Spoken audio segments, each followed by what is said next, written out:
Which should be not a shocker to anyone. The Bruins are struggling, so now there's chatter they're looking for ways to improve the club via trade. How would that look, and why I think Elias Lindholm injury will actually help them pull that off. Elias Lindholm admits he needs to be better. So buckle up, Bruins fans. I'm here to give you the latest info on your beloved Boston Bruins.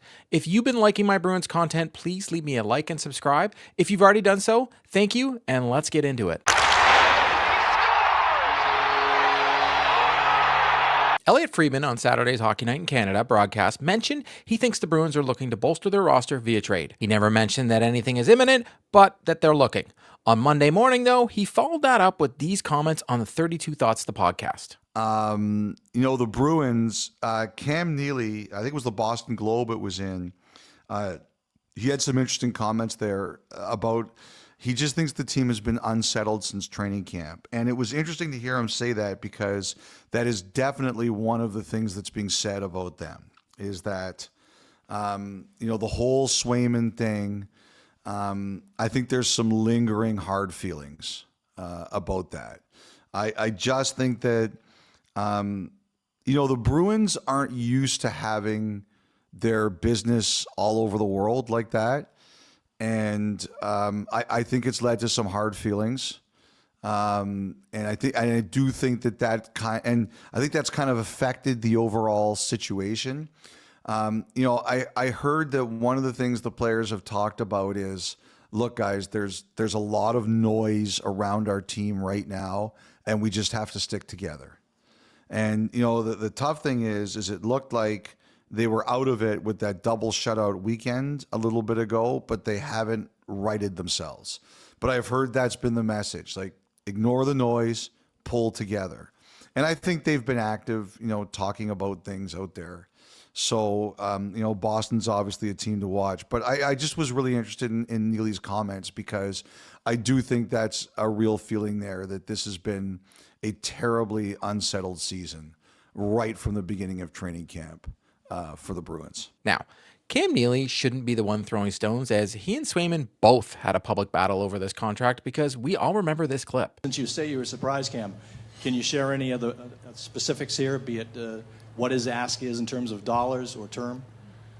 Well, I don't want to get into the weeds with what his ask is, but I know that I have 64 million reasons why I'd be playing right now. Saying that there are hard feelings about how the public negotiations got is a bit much for me. I have said from the beginning that this got too far in the public and frankly out of hand. Last I checked though, it's Cam putting this right back into the media spotlight and having me and the others talk about it again and not the players. I also don't think Neely is speaking about the players because if the players had a meeting about this, they surely wouldn't be sharing those meetings with Cam. The only person that seems to not want to let this go and has hard feelings is Cam Neely. My hope is Cam stops talking about this so it can just go away. This is just my opinion though, and what Cam said, and I would love to hear from you. Talking about this start being linked to a bad training camp seems to be the new excuse the Bruins management and players are saying right now. Montgomery said it today. It just seems to be everything that comes out of their mouth.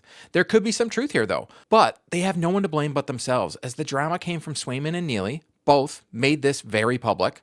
They barely played any vets during camp because they were trying to sort out their roster because of large turnover. Like we had Montgomery say today, hey, we never got to practice our power play. Well, whose fault is that? Hopefully they've learned a lesson here on what not to do ever again leading up into the training camp, because the players saying they want to move forward and block out the outside noise is great to see, which is why it sucks so much to have to be talking about this right now, because Cam Neely decided to do an interview to the press. I also wanted to address the Bruins exploring the trade market, because I'm sure this is what most clicked on the video about and they want to hear about. It's always a fun conversation, and if Neely is saying it and Elliotte is saying it, then there's no doubt the Bruins are looking at players. With the injury to Elias Lindholm, they probably even have to escalate things as well. He was the one generating offense from the back end. Do I think they're going to be looking for a defenseman? No, I really don't. With Lindholm rumored to have a broken kneecap, he could be out anywhere from 3 to 6 months, according to actual doctors on the internet. That puts Lindholm's return somewhere at the end of February, early March, if everything goes smoothly and there are no setbacks. If there's setbacks, we might not see him till April or even until the playoffs, if the Bruins even make the playoffs. Currently, right now, he is only on the IR. If the Bruins put him on long-term injury, that would open some additional cap space and allow them to bring in players with higher salary. The only issue is when Lindholm comes back, as long as it's during the season, he would count towards the cap again. My guess is the Bruins are waiting to see if, he requires surgery. Montgomery said today that to his knowledge, he doesn't require surgery, but That's the only thing that's making me second guess why he's not LTIR right now.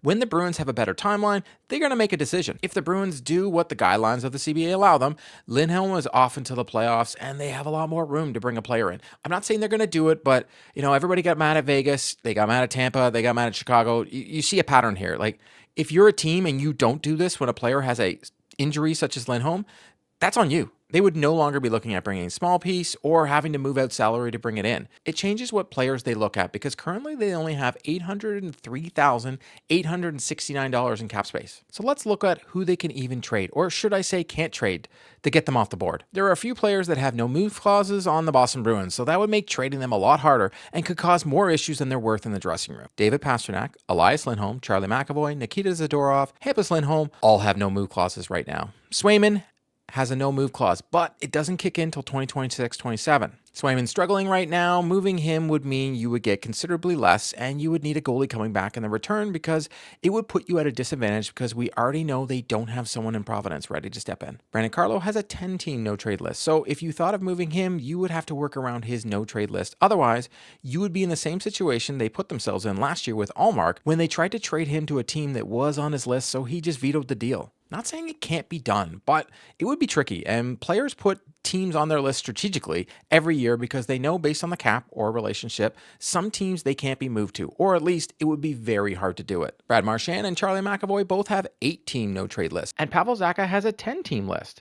Needless to say, the Bruins have bigger list of guys that either can't be moved or have a hard time moving than guys that can be traded. That was all caused by Bruins management. So that leaves the likes of Mason Lohrei, Matthew Patra, newly acquired Mark Kostelek, Cole Koepke, Justin Brazeau, Trent Frederick, and Georgi Merkulov, and John Beecher as players on the roster that could easily be moved, and probably like teams would look at for returns. Yes, they have prospects as well, like Fabian Lysell, Riley Duran, and even Dean Letourneau, and so on and so on, and I'm sure some teams would be interested in these guys, but if they're looking for players to hop into the roster right now, these aren't the guys. I wanted to offer what the reality looks like if the Bruins make a deal, because most likely losing a young player because the vets have secured themselves, it would seem. So if the Bruins find themselves desperate enough and want to make a shakeup, those are the players most likely being traded out of Boston. Geekie and Frederick have the biggest cap hits, and I totally forgot to mention Geekie. Geekie is in at $2 million, and Frederick is at $2.3 million. That would probably need to be in any deal, because if the Bruins are trying to turn around this season with any deal, they would need to make some room with cap coming back, because the player they're getting will probably have a high cap hit. Let's look at the names already being bounced around by some in the Bruins media, and we start off with Trevor Zegras, a one-dimensional forward that has been able to score some goals in the past, but struggled as of late. Not known to go to hard areas, and currently making $5.75 million over the next 2 seasons. Zegras is literally the total opposite of Boston Bruins hockey is to me, and that isn't a bad thing. For me, it's that he struggled since the 2022-23 season due to injuries, and this season only has 2 goals and 2 assists in 16 games with Anaheim. He's still averaging around 17 minutes a night, but not producing on a team in Anaheim built with speed and skill. Maybe he needs a change of scenery, but the Bruins would have to get him on a bargain for this to make any sense, since to me, there is far too much risk bringing him on the team than upside. Also, Anaheim wouldn't be looking for picks or prospects, so you're looking at a roster player to make this work. What do you think of Trevor Zegras? Nazem Kadri is another name being bounced around, but he's making $7 million a season until 2027-28, and at 34 years old, the Bruins should stay far away from any deal with him, even though we all know we would love his attitude on the ice, and he would definitely fit in. End of the season speculation over Joel Farabee's future with the Philadelphia Flyers landed the 24-year-old winger on the NHL trade block. He is a left shot winger that has 18 games this year, has only scored 3 goals and 5 assists on a struggling Flyers team. He did, however, though, go to Boston University, so you know the Bruins must have scouted him back in the day, and they're very familiar with him. He had a career high in goals and points last season with the Flyers with 22 goals and 28 assists. He makes only $5 million per season until 2027-28, and he's only 24. If you Google Farabee's name, though, he is linked in every trade rumor, so that's the reason I put him on this list. Last, but at the same time, I don't think he's least, or he's the answer, that's Brock Nelson. Since 2013-14, Brock Nelson has been a roster regular for the New York Islanders. He's also been among the most consistent scorers, exceeding 40 points 8 times, including career-best 75-point performance in 2022-23 and a 69-point effort last year. Turning 33 on October 15th, Nelson is in the final season of a 6-year contract with an average annual value of $6 million and has a 16-team no-trade list. Eligible for unrestricted free agent status next July, this could be the final campaign with the Islanders. Feels more like a trade deadline acquisition than a guy you bring in now that could help you right the ship, and sounds crazy, but turning 33 puts him at the other end of his NHL career. He has speed and skill, which is something the Bruins do need. But that no trade list, that's a tough one because the Bruins would have to be not on that list for this to even work. He is a left shot center and could be the right guy to center Pasternak and Zacha. At this point, the Bruins should exhaust all options. I want to hear from you though. What do you think of these options, and who else would you want the Bruins to look at? Let me know in the comments. Last thing I wanted to touch on briefly is Elias Lindholm. He said to the media on Sunday, "I just haven't been good enough. Wouldn't put the blame on something else other than myself. I have to be better." I'm all for taking ownership for their play, and I appreciate Lindholm being so candid about it.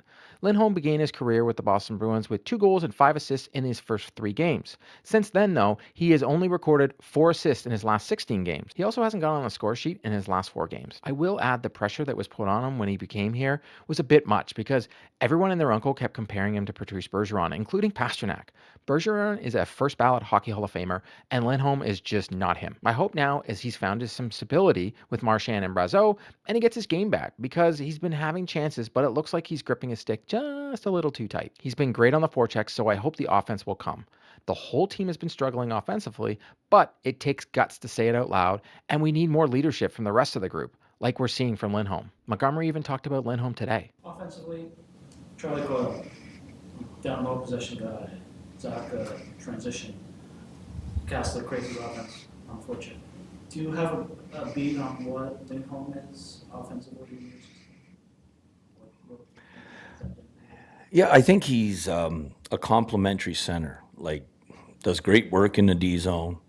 You know, he's in the right place in the neutral zone. And offensively, you see him more like at the net front or, you know, in the hash marks than you do like possessing pucks. You know, he's more of a complimentary centerman. So he's not one of those types that necessarily has to have the puck on his stick for that long. No, I don't think he does. 'Cause that's how smart he is. So when he's on his game, then the puck is on, it's off, he's finding guys. Yeah, and the guys that are getting the puck have a lot of time and space. What do you think about Lindholm calling himself out? Let me know in the comments. That's a wrap on today's video. To stay up to date on all the news surrounding the Boston Bruins, please subscribe and drop me a like. If news breaks surrounding the Boston Bruins, be sure to check out the channel. If you've already subscribed to the channel, thank you, and I'll see you next time.